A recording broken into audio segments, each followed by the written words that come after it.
Hey guys, and welcome to today's live stream. We're going to be talking about that sharp pain when breathing in, particularly in sort of this section of your spine. Hopefully you guys are going to find it really helpful. We're going to address what's causing it. It can be something from experience that really bothers people quite a lot, but if we can help you guys understand what's going on, it really will put your mind at ease. So we're going to go through what it is, what's causing it, what you might experience and where, and then what are we going to do to help it. And just before we get into the live stream, remember there is that competition which is free to enter to win the inversion table. There'll be a link in the description of here, whether you're watching on Facebook or YouTube. The competition ends this Friday. We're going to be announcing the winner on Friday morning's live stream. So with that being said, head over there if you want after this video to enter the competition, especially if you've got back pain, because they're pretty cool.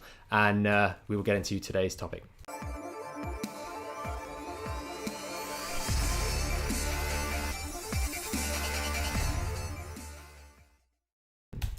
So I thought I'd kick this one out with a little bit, or kick this one off with a little bit of anatomy so you guys can better understand what we're actually dealing with. Because quite often this sort of rib joint pain or this sharp pain when we're breathing in is a result of those rib joints moving around. And we can get a few other consequences that I'll talk about. Now we've had a few videos in the past on this sort of topic and we get a lot of questions and a lot of people actually seriously concerned about things like their lung collapsing or heart attacks and those sorts of things. And I want to just address some of those things. And before we get into it, you should absolutely get those things investigated, especially if this is associated with physically exertional activity.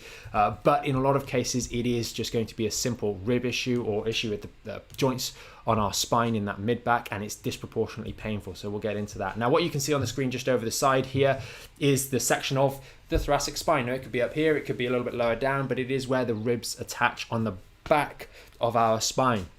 And what you'll notice is if we look at the image on the side of here, and you have to bear with me because the image is actually not on this side for me, so I'm doing a bit of a mirrored thing, so I might be looking the wrong way at times, but essentially you'll see there's three red dots on that image there. The first one labeling the costo-transverse ligament.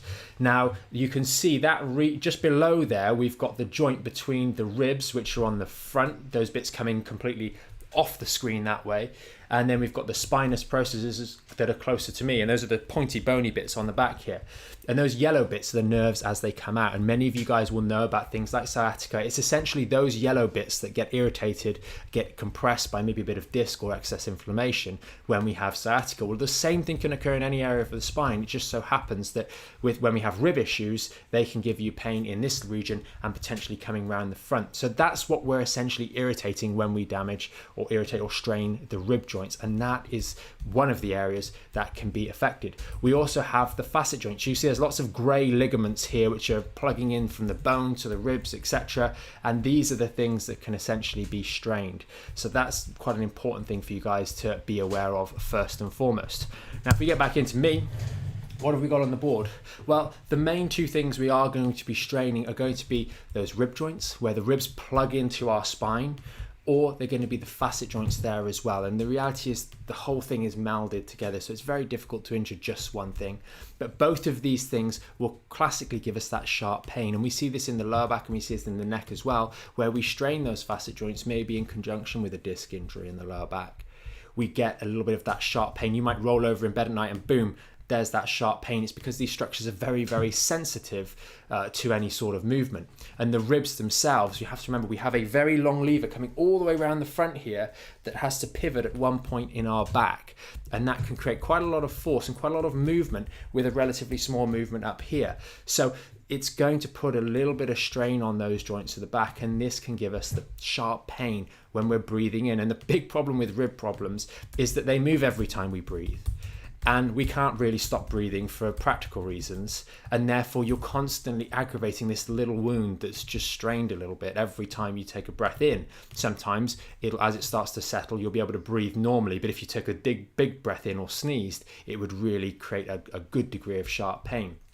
So where can the pain actually be? Well, commonly it's going to be on the back itself. You sneeze or you breathe in, you get that pain on the back. But if it hits that little nerve that we pointed out in the diagram a little bit earlier, that yellow one just there, then you're going to find that the pain can sometimes come round the ribs to the front, and this is where it can often bother people if it just so happens to be one of the left ribs, because then that pain can come around to the left side and all of a sudden we're thinking heart problems, etc. So if you've got any history of heart issues and lung issues, then we do want to get those checked out. But in the majority of cases, we're going to find that it is this rib related issue which can give that pain coming around the front. And from the questions that we get on some of the other videos, most of it is that concern when it comes around to the front on the left hand side. It could be the other side as well. It could be any side depending on which exact rib we've injured.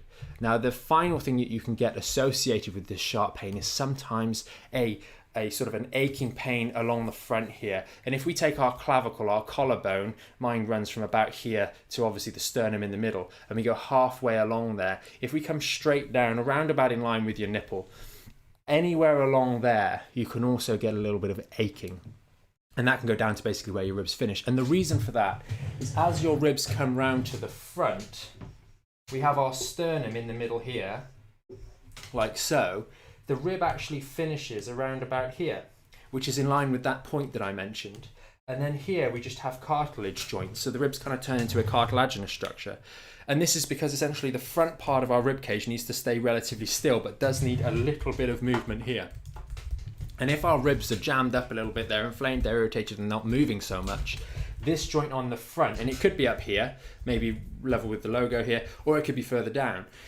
This joint here can start to get a bit achy. So what maybe starts off as sharp pain when you're breathing can then translate to a bit of achiness on the front here if we don't address the issue properly, because the joints on the back are jammed up tightly, and now this joint that shouldn't move that much is having to move a little bit more. So that's why sometimes this can be associated with that pain on the front of your chest as well, which again, when we think about it being on the left hand side, it also creates additional concern for people, as I mentioned earlier. So that's really what we can experience associated with this sharp pain in the back. But what exactly is causing it to happen? Well, I've mentioned the ribs. If you look at them, they're just a big, long, thin, spindly bone that's got one real attachment point at the back and one attachment point in the front, and obviously they move every time we breathe. The most common cause of injury to these rib joints is that they're traumatized. And it's worth noting, even if you've got a broken rib and you go to A&E, unlike a broken wrist or anything like that, they're not going to do anything for it. Why? Because you can't really stop that thing moving because we have to breathe. It's just practically very, very difficult. So the best advice you'll get is go home and rest. And that's about it. That's all we can realistically do. But what we can do alongside that is some work to try and reduce some of that excess inflammation, because quite often it will be a buildup of inflammation because you kind of try not to move so much in that area that, again, going back to those little nerves, will irritate those nerves as they're coming out of the spinal canal, so to speak. And that is what can give you further pain. So if we get some ice, pop some ice straight over on the back part of our spine to just calm down the inflammation, and maybe doing this for 3 to 5 minutes at a time, a couple times a day. I would suggest this scenario, it might be more appropriate to perhaps do this sat down in a soft chair, whereby you put the ice pack on the sofa, so to speak, at the appropriate level and just lean on it. That way you're not necessarily lying on an ice pack on a hard surface, because that could also be quite uncomfortable. Now, the other way, of course, this can happen as well is going to be a degree of repetitive strain, but generally speaking, that's going to be associated with our posture. Maybe, for example, we've got a bad posture, we're slouched over at the desk a lot, and then we move quickly. That joint's already opened out a little bit, and then that extra bit of movement is what causes that rib to tweak. So it's not quite the broken rib that we discussed earlier, but the symptoms invariably will be very, very similar. We'll have that very sharp pain. We may not have quite as much inflammation as the fractured variation, but we will still have the similar feelings of sharp pain nonetheless, and using that ice is going to be helpful. And unfortunately, that's pretty much it with what we can do with regards to these ribs. We can get a handle on inflammation, settle it down, try not to sneeze, which maybe is harder or easier said than done, but try our best not to sneeze or make any silly movements, and try to stand with relatively good posture. Remember, when we're trying to heal, we're trying to knit a wound back together. It's no good you being rounded over like this for long periods during the day, because that's going to prevent those ligaments and those structures from healing and knitting back up nice and tightly. It's going to leave them to be a little bit lax. And then from a long-term point of view, what are we going to do to really help improve the overall situation? well, we need to strengthen that area up. And all too often, the area between our shoulder blades on the back, sort of here to here, is an area that fundamentally doesn't exist in a lot of people's mind unless it's painful. We have our neck and we have our lower back, and we have our limbs, we have our arms, we have our head, but this area where the bra strap would go for ladies is fundamentally not represented in our brain in any meaningful way. And therefore, quite often, we might do some working out, we might do some physical exercise, but often that area gets neglected. And that's an integral part of your posture. It helps hold you up, hold your chest out, hold you in a good anatomical position so that all those rib joints are in the closest position to normal. And we know from other areas of the body, be it the lower back when we have reduced curves, be it the shoulders when the shoulders are internally rotated, the further away the body is at rest from a normal, natural, neutral position, the more day in, day out strain it's under, the more stress it's under, and the more likelihood to get repetitive stress injuries or repetitive stress to weaken a structure, so that a relatively insignificant event is that straw that broke the camel's back and actually gave you the pain in of itself. Because a lot of times this sort of thing comes on for quote unquote no reason, but it's in people that have very bad posture, they're spending too long sat down, and they're not looking after themselves from a physical point of view and keeping a good strong structure. So we must keep this area stronger, and it's something that if we talk about the Back in Shape program, it's something that we feed in the phase 2 to a small degree, and in the phase 3 in a much larger degree, to actually provide support from basically the back of your head all the way down your spine, not just the lower back but higher up, because all those structures work seamlessly with one another, with your core and with your legs, to create a strong, stable structure that can protect the joints, the ribs, the lower back from any fundamental injuries. And that is pretty much it. Deal with the inflammation while it's there. These things do tend to settle down relatively quickly as long as we don't aggravate them further through sneezing or silly activities. So using the ice can help, and then getting to grips with that rehab program to actually build up the strength in that area. It's not a pretty answer, and the rehab and the strengthening doesn't happen overnight. It takes time to build muscle. But it will happen if you're diligent and consistent once these symptoms start to settle down, and that way you'll be much, much less vulnerable in the future. Q&A. Okay, awesome. I didn't actually mention that we were doing Q&A at the start, did I? Well, we're doing it now. Yeah, we are doing it now. Okay, good morning, everybody. Yes, please do keep your questions coming in. I'll start off on YouTube. Lachlan has left a comment here saying, I've had this for 3 months and I believe that it is from posture, like you say. The sharp pain is now a daily dull ache, but I have very limited external rotation on this side. What can I do? Thanks. So that might be that the actual pain is in a little bit of a different location. The pain may be more over the shoulder rather than the actual spine and the rib joints. So if that's the case, then that's a little bit of a different injury. Quite often we can get sort of the sharp pain in this region of the shoulder, and that could be the problem. It could also potentially be just over here. So just on that corner of the shoulder blade. So if we've got your shoulder blade on your back, essentially, you've got the shoulder blades like so, which can be seen, and then we've got the spine in the middle. It could also be this region here, and if it's that region there that's gone from a sharp pain, that will have been coming from the neck, I suspect, and it will have been an irritation of the mid portion of our neck, posture obviously being an issue there, that's created a referral pattern, and now we're left with the muscular consequences, that low-grade ache, that these muscles are just working a little bit too hard, and the things have settled down and gone into a chronic state, which is not particularly good. For that particular instance, if that is the case, we want to be working on the neck. So doing things like that towel exercise, doing things like the band exercise, doing things like the chest stretching exercise, just to open things out, as well as strengthening up those postural muscles and being a little bit more diligent with the way in which we're using our body on a daily basis. If it's gotten to the point where it has a degree of chronicity and that just aching and throbbing and discomfort in that facet or in that way, then we do need to take a little bit of time starting to be diligent with those practices, and potentially that's one of the uses where a little bit of contrast bathing can help wake the area up again, and that's that hot cold. We don't normally recommend that because it's quite time intensive and compliance intensive, and normally we just stick to ice, but sometimes for those sorts of cases a little spell of that can really help. And what if it is more sort of the shoulder and you're it's the external rotation that's limited? If it's a little more the shoulder with regards to the external rotation, I'd be looking at probably the supraspinatus, which is a more difficult one. The same advice there would be true with regards to the chest stretching and the opening out of the shoulders or the rib cage, but also we want to consider some shoulder strengthening exercises, and that, you know, you've got the bands from Back in Shape, the ones that we recommend there, and actually just doing some gentle work to start to strengthen up the shoulders. Being someone who suffered with shoulder pain, I think I mentioned on a live stream a little bit more recently about the fact that during lockdown couldn't work out and suffer the consequences. Shoulders doing loads better now just from actually working out. As we lose muscle mass in that shoulder, things like external rotation, it can catches there. The only way you're going to deal with that is providing compensation and strengthening up, so the other areas, maybe it's that supraspinatus tendon, can try and go through that healing process a little bit more effectively. Strengthening up in most cases is always the answer. It's just not the sexy answer. It's not the answer people want to hear, because it takes time to make a meaningful change, objective change in your body's ability to carry itself around. It takes a period of weeks to months to actually make strengthening improvements. I mean, you've got bodybuilders that are there trying to make very incremental and small improvements, and they're taking, you know, in some cases taking all sorts of performance enhancing support to build a bit of muscle over an extended period of time. It doesn't happen overnight, and that's sometimes not your favorite answer. Yeah.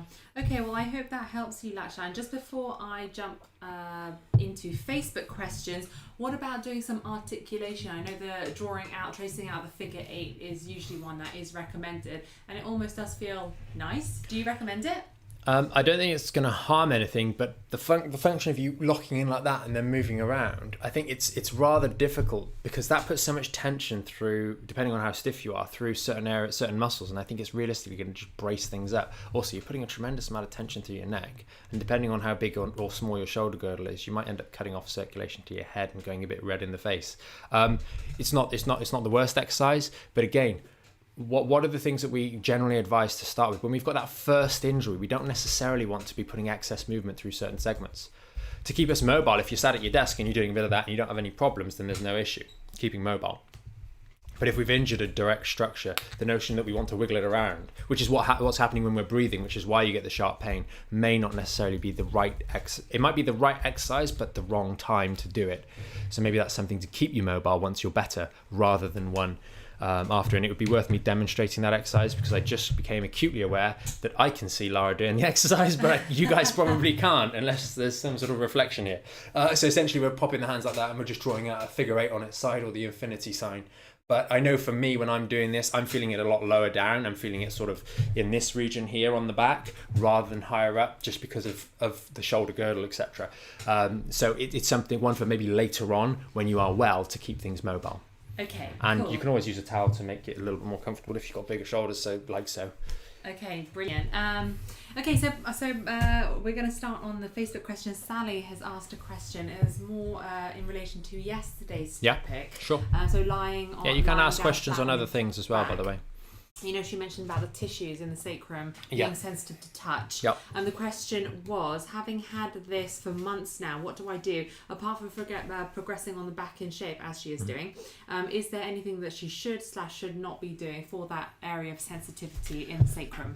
So it might be, and this is just a thought, it might be worth potentially trying the hot-cold alternation, because that is going to really, not aggressively, but more directly fiddle with the circulation and kind of get a bit more vascular shunt in and through and then away, in and through and then away. And that might be something to do just maybe once a day or something like that. It does take a little bit of time. It takes about 25 minutes to go through it properly, 25 minutes to go through properly. So hot for 2, 3, 4, 5 minutes, cold for 3 to 5 minutes, and then hot, cold, always finishing on cold. That might be something worth trying. And I know I did send an email in relation to a particular supplement which might be of help, possibly in the way in which it helps kind of calm the nervous system down a little bit. So that's something to potentially look into there, Sally, as well. But potentially trying that hot cold might be something to work on as well. Okay. I hope that helps, Sally. Please, if there's any rebuttal questions, then ping them in the comments, Sally. Cheryl has asked, a bit off topic, would you recommend the inversion table for someone with vertigo? No. Great question. Well, no. the inversion table, we did the full video on there on for that competition. I think it's a really, really good tool. It is really useful, but for the person that's maybe just come into phase one, I think you want to be careful. I think it's a great maintenance tool for a healthy person as well. And it can help if you've got discomfort, after you've done maybe your phase 3, or after you've done a workout, or after you've been in the garden jumping on there for 3 to 5 minutes, just doing a little bit of boom, boom, boom, boom, boom upside down can really help. But there's no getting around it. If you've got vertigo, I do think it's something that you're going to really struggle with, because you're just going to feel dizzy. That's just the way in which it is. If you find you get dizzy just going into lying down, I think you're going to struggle with it there. You don't have to go upside down, and I actually talk about that in the video, that I wouldn't advise you going completely upside down. But that's really where I'd say with that, or what I'd say to that. Yes. It's a great tool, but if you've got vertigo, that's one of the few things where I'd say, do you know what? Don't waste your money. I mean, obviously, if you win the competition, then it's free. But yeah, there's that. Yeah, I think vertigo, if you've got true vertigo, that table is not going to be fun. If you've got dizziness, I think you can just about manage. But true vertigo, oof, no. The important thing for anyone else watching who would think about getting one of those tables, or if you're a winner and you've had it, or you haven't used one of these before, please watch the video, because the first time you get on there, you swing back. And you just need to learn to get a little bit of control, and it takes maybe 2 or 3 goes to just figure out, okay, what's going on. We'll put the safety latch on, and we'll just make sure, okay, I know how to control this thing. Now we can enjoy the therapy, we can enjoy the little help that it gives. But don't get reliant on them either, because they're what would come under the category of relief based. They are not strengthening you up, and we talk about that in the video as well. Okay, a couple of questions here from Kate. She said, brilliant, thank you. Does help explain why, when my neck is bad, that burning that I get over the scapula does often radiate through to behind the breastbone on the left. I still get aggravation when doing the chest stretching exercises. Is there any other exercise to this? I have tried the alternative lower arm stretching. Don't know which one that is. No, what I would say is, if you're doing the double chest stretch and you're in that position on your back, it might actually be worth doing that standing up, Kate. The reason being, if you're standing up, you can kind of hook your hand over maybe a low wardrobe or a low shelf. You can hook your hand on there, or maybe the bit on the door, and then you can just relax into it. The one thing I think is probably happening, and this is worthwhile noting for other people with this sort of issue, and particularly with today's topic, if we're going to do that chest stretch, sometimes the action of doing that, you're subconsciously putting a bit too much tension through your neck, and that's what's aggravating you. So it's not actually the chest stretch done well, it's that there's just a bit too much tension coming through the neck, because if you're sat there right now and you just lift your arm up, you're going to engage your traps, and your traps, which are these muscles on the shoulders here, they run up to the base of the skull here. So if we're going like that and then popping our arm there and not turning these off, then it's going to create a degree of compression through the neck. So doing them one arm at a time, standing up, and able to just drop the weight of the arm can potentially help relax that shoulder off. Okay, awesome. Kate also says, I do find the hot and cold treatment is really the only way to keep this inflammation down. That's also in the contrast bathing. She also asks, would the inversion table not aggravate the neck when tipping down, where the pressure would be on the neck? So the pressure would actually be off the neck, which is the interesting thing. So that is the one additional benefit I would say, is that although the inversion table is not specific to the lower back as much as, say, the therapies in our clinic, so the IDD therapy, it does actually have a stretch through the whole thing. And it's a relative stretch. So for example, your lower back has your whole thorax pulling on it, and then your thorax has your whole head, or a head and neck, and then your neck has only the weight of your head, which is about 10 to 14 pounds. And if we're not completely upside down, there's going to be limits to that, which is why I suggest again in the video not to go completely upside down. I don't see there's any benefit really in that at all. So use the safeties to limit how far upside down you can go. So the first time you do it, you might only be going to 30, which would really limit this stretch, whereas you can go further to 60 and then 80 and then 100 or 90, upside down. So it's worth bearing that in mind. I think actually it would be a very interesting one, and may actually be more helpful than not. I know one of the reasons I've recommended other family members using it is because they have lower back and neck issues. and it's going to unload both areas, and they find it rather pleasant. But those aren't issues. Those are issues objectively that we could look at on an image, on an X-ray, and say, right, there's some degeneration through here. It's not very good, for whatever reason that may be. Using this as a maintenance tool while you're not quote unquote in crisis or in pain is going to be helpful, and it feels relieving while you're doing it as well. Okay. So that's where I'd go, Kate. But for someone like yourself, you'd have to be quite, again, well, really with everyone. When you're using something like that, you have to be cautious the first time you use it. You have to limit things. Have someone there next to you that can just help you, because you are going upside down. There's something weird about, especially if you have to have a lot of faith in the equipment that you're not going to just fall completely off, and that's why we chose what I could find was the best one you can get to actually review, because you don't want to buy if you're going to be hung upside down from the ankles, you don't want a cheap one. That's for sure. That is definitely for sure. Absolutely. Okay, brilliant. So Sally has said, thanks, I'll try the hot and cold alternating. Right glute has started twitching when I rest or lie on the towel. It's not painful, just a strange sensation. Are these tissues just trying to heal, de-stress? With the twitching, sometimes I do get that a little bit myself after doing a workout. So if there's a little bit of lactate buildup in those muscles and you go back into that position, if I've done it a little after a particularly hard workout, sometimes I also get that in the lower back muscles. They're kind of twitching a little bit, they're fasciculating. I wouldn't be too concerned by that at this stage, especially if we are working a little bit harder on the phase 3 work. Okay, fantastic. I think that is everything for today. Thanks everyone for your questions. Awesome. Yeah, thanks a lot for the questions, guys. And always with these live streams, you can ask other topics that don't have to be on exactly what we're talking about, because sometimes there are also parallels of a question that maybe seems unrelated, but actually comes back. Like, for example, Kate's question with regards to the neck, it does relate to this as well. So we're here to help you guys on these live streams as well. So please do get your questions in and don't be shy. There's no question that is silly other than the one that doesn't get asked, because guaranteed there's other people watching this either right now or in the future that will be thinking exactly the same thing. The amount of repetition of questions that we get on our comments in our YouTube channel is quite astounding. Lots of people are thinking the same thing. So don't feel shy in that respect. Anyway, just to reiterate one more time, the link to enter that competition is going to be in the description as well. You can also subscribe to the channel and hit the notification bell so you know when we go live, so you can join us for the Q&A. And I think tomorrow's Q&A will most likely be from the clinic. So we'll be doing all about decompression. All about the decompression. Well, that's a coincidence. There we go. So tomorrow we're going to be talking about decompression, all sorts of decompression. Hopefully you guys are going to find it helpful. But until then, have a great afternoon. Enjoy the rest of your day, and we will see you tomorrow with another live stream. Thanks for joining.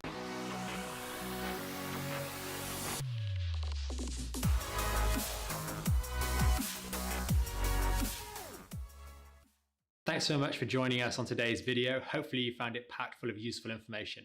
If you want to learn more about the premium Back in Shape membership, there's going to be a video somewhere underneath here. And if you want to stay up to date or tune in to some of our more recent live streams and the Q&As at the end of those, then that's going to be down here. And remember, you can subscribe to the channel up here and hit the notification bell to make sure you know when we next go live, so you can join us for our next live stream and Q&A.